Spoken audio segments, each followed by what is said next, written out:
The storm moved in fast over Chattanooga that Thursday afternoon. By 4 o'clock, the sky over the Tennessee River had gone dark and heavy, and the wind whipped rain across the glass front of the riverfront shops. In the Arts District, the old brick buildings on Market Street shook with each hard gust. Loose posters slapped against walls. A cafe sign creaked on its chain. Water ran fast along the curb and into the storm drain. Frankie O'Neill was at his repair shop, 2 blocks from the river, when the phone rang. He was cleaning grease off his hands with a rag and thinking about heading home. He saw June Hollis's name on the screen and picked up right away. "Frankie, I need you now," June said. Her voice was tight. Frankie could hear wind in the background and the sharp sound of rain on metal. What happened? The Pearl Theater marquee took a hit. The wind bent the whole right side. Half the bulbs are out and the frame is hanging low over the sidewalk. The city inspector saw it from across the street. She says if it isn't fixed by morning, they'll tag the front unsafe. Frankie looked toward the window of his shop. The rain had turned the street into a shiny gray ribbon. "How bad?" he asked. "Bad enough to make me sick," June said. "And tomorrow is opening night. If that sign is dark or gone, folks will think we shut down. We need the crowd tomorrow night. We need that crowd bad." Frankie knew what she meant. The Pearl Theater had been trying to stay open for months. It was an old movie house with a worn red curtain, a small stage, and a ceiling full of painted stars that were fading at the edges. The place had charm, but charm did not pay bills. This spring, June had booked a local play, and she had spent weeks selling tickets, hanging flyers, and begging the neighborhood to come. If the opening night failed, the theater might not make it through the season. Frankie grabbed his keys. "I'm on my way." June let out one short breath. "Please tell me you can save it." He looked at the box of tools by the wall, wrenches, wire cutters, a roll of tape, spare bulbs, gloves, and a coil of safety line. "I can try," he said. "I'll tell you in person." The drive down Market Street took less than 10 minutes, but it felt longer in the storm. Frankie passed the riverfront park, where the wet trees bent and shivered, and the art galleries with their tall windows and painted doors. Near the corner by Main Street, he saw a few people hurrying under umbrellas, heads down against the wind. A trolley rolled past with fogged-up windows. Beyond it all, the Tennessee River was a dark sheet under the clouds. When Frankie pulled up in front of the Pearl Theater, he saw June standing under the narrow awning by the ticket window. She was in a blue raincoat and had a flashlight in one hand and a clipboard in the other. Next to her stood a city inspector in a yellow jacket, her hair pinned back and her face calm but not friendly. Frankie knew her by sight. Her name was Karen Blake, and she had the kind of voice that could end an argument with one sentence. The marquee over the theater doors was bent at a bad angle. One metal arm had twisted in the storm, and the long sign now leaned toward the street like a tired branch. The red border bulbs were dark on one side. The word Pearl was still readable, but the left half of the name had a gap where the lights had gone out. Frankie parked, pulled on his raincoat, and walked up with his tool bag. June came straight to him. "Tell me you've seen worse." "I have," Frankie said, though he knew this was not the time for lies. He looked up at the sign, then at the wet sidewalk below it. "But I don't like this one." Karen Blake stepped forward. "The issue is clearance," she said. "That frame is lower than it should be, and it may shed parts. I can give you until dawn.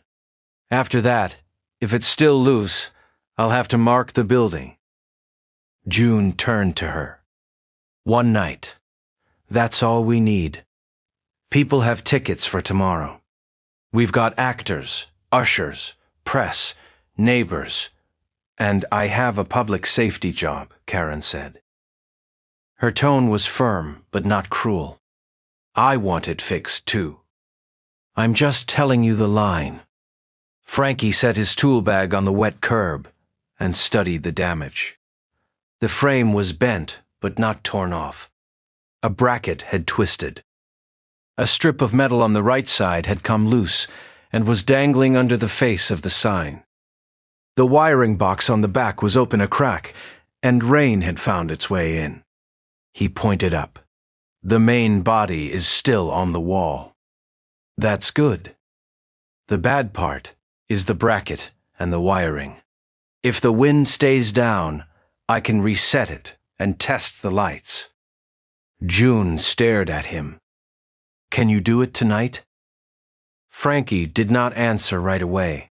He looked at the weather, the street, the dark sky, the sign, and the small crowd already starting to gather under the awning. Then he looked at the old theater doors. Yes, he said, but I need the lift, a power cord, and dry hands. June let out a laugh that sounded close to a cough. Dry hands may be the hardest part. Within 20 minutes, Frankie had the lift rolled out from the side alley, the orange machine humming softly on the wet pavement. June's stage manager, Eli, brought out extension cords. A man from the print shop next door, Tom Reed, came over with a flashlight and offered a hand. On the other side of the sidewalk, Rosa, at the cafe across the street, handed out paper cups of coffee to anyone who looked frozen. A pair of art students in hooded sweatshirts stood under the theater awning and watched the work with wide eyes. Frankie clipped on his harness and checked the lift arm twice before he stepped in. The platform rose with a groan. Wind brushed his face as he went up. The sign was higher than it had looked from the street, and the top edge swayed a little with each gust. Below him, June called up, "Take your time!" "That's not how the clock works," Frankie said. He heard a few nervous laughs from the sidewalk. The lift shuddered when it stopped, and Frankie held the rail until it settled. He opened the back panel with his screwdriver and found water in the wiring box. A small wire had rubbed raw where the bracket bent, and one corner socket had cracked. He reached into his bag, pulled out a rag, and began to work. The first bolt fought him. It had rusted in place, and when Frankie leaned into the wrench, it made a sharp squeal that cut through the wind. He paused and looked down at the crowd. Karen Blake was standing with her hands in her pockets, her face turned up to the sign. June stood beside her, phone in one hand, the other hand pressed to her mouth. Frankie took a breath and tried again. This time, the bolt gave a little, then another half-turn. He loosened the bracket, pushed the bent arm back by inches, and used a ratchet strap to hold it in place while he reset the angle. The lift swayed once when the wind hit from the river, and his stomach tightened. He kept one hand on the frame and one on the rail until it stopped moving. "You all right up there?" Tom called. "I've had better chairs," Frankie said. That got another laugh. It broke the tension for a second, and Frankie used that second well. He tightened the main bolts, then wiped the socket clean and checked each wire. He swapped out 2 bad bulbs and 1 cracked red one. The old sign used a mix of new parts and old parts, and every time he fixed one problem, another one showed itself. Down below, the inspector checked her watch. "You have about an hour before I have to file the report," she said. June turned to her. "Then let's not waste it." The street had changed by then. The rain had stopped, but the sidewalks were still shining. People from nearby stores came out to watch. A barber from the block across the way leaned against his locked door with a thermos in his hand. A man from the bike shop brought a folding ladder, just in case. 2 teenagers from a music studio stood under an umbrella and held up their phones like extra flashlights. Someone had turned on music inside a restaurant, and the low sound of a trumpet drifted through the open door. Frankie liked the way the whole block had joined in, without being asked. He was almost done when he found the last problem. The lower right corner of the marquee had a short in the line. The wire had pressed against the bent metal and left a black mark. If he just turned the power on, it would trip the fuse again. He frowned and climbed down 1 step on the lift to get a better look. The platform rocked under his boots. "What is it?" June called. "Short in the corner," Frankie said. "Give me 2 minutes." He opened his bag, but the spare fuse he wanted was not where he had left it. He dug past pliers, tape, and an old pair of gloves. Nothing. He had used the last one the week before on a job near Broad Street and had meant to restock. The rain and the rush had made him forget. For 1 ugly second, he thought the whole night might fall apart because of 1 missing fuse. Tom saw his face. "Need something?" "A 30-amp fuse," Frankie said. "Small glass one." Tom pointed toward the print shop. "I've got a drawer full of odds and ends." "I'll check." He ran across the street, dodging puddles. A minute later he came back, with the fuse held high between his fingers like a prize. Frankie took it and gave a quick nod. "You just saved the theater." "Then don't waste it," Tom said. Frankie replaced the fuse, taped the wire away from the metal edge, and tightened the cover shut. Then he went to the corner bulb. It was the last one. The socket was slightly bent, and the bulb would not sit straight. He pressed it in once, then again. It slipped. On the 3rd try, it caught. The street went quiet. Even the traffic seemed to slow. Frankie looked down. June had her hand on the breaker switch. Karen Blake stood beside her, ready to see what happened.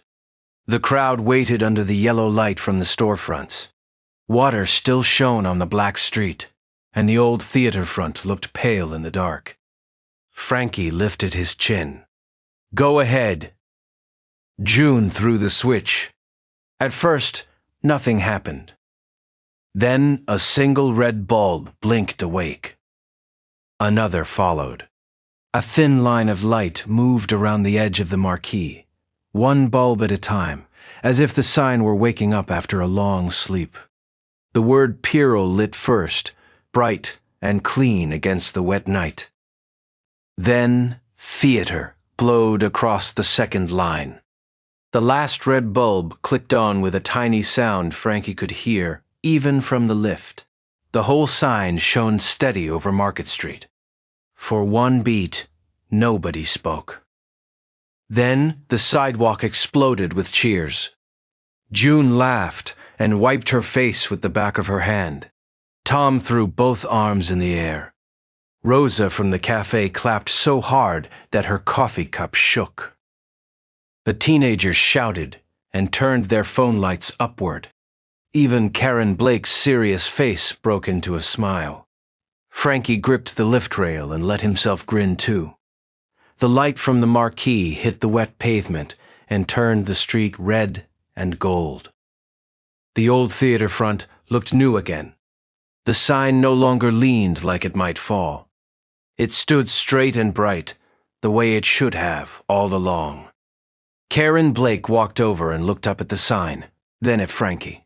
"It's stable enough for tonight," she said. She lifted her clipboard and made a note. "I'll want a full check in the morning." June almost laughed again. "You'll get it." Karen nodded once. "Good." Because if tomorrow night is anything like this one, I don't want to be the one who gets in the way. Frankie climbed down from the lift, feet landing on the wet sidewalk with a dull thud. His shoulders ached. His hands were black with grease. But when he looked up, the Pearl Theater was glowing over the block like a lantern. June came to him first. "How much do I owe you?" He shook his head. "Buy me a coffee and a ticket when you open." "Deal," she said. Then she pointed toward the line that was already starting to form outside the door. "And maybe you should take a seat before they sell out." Frankie looked toward the entrance. A few early guests were hurrying in from the corner with damp jackets and bright faces. Someone had brought flowers. The poster in the window showed a painted moon over the river. The smell of rain, coffee, and old brick filled the air. He took off his gloves and tucked them into his back pocket. Across Market Street, the lights of the riverfront shimmered on the water. The Walnut Street Bridge rose in the distance like a dark line against the sky. The whole block seemed to breathe again. Frankie stood there for a moment longer and watched the marquee hold steady. One bent sign, one long night, one street full of people who refused to let a theater go dark. The Pearl was still alive. It had a chance now. And as the doors opened and the crowd began to move inside, the red letters over Market Street glowed on through the night.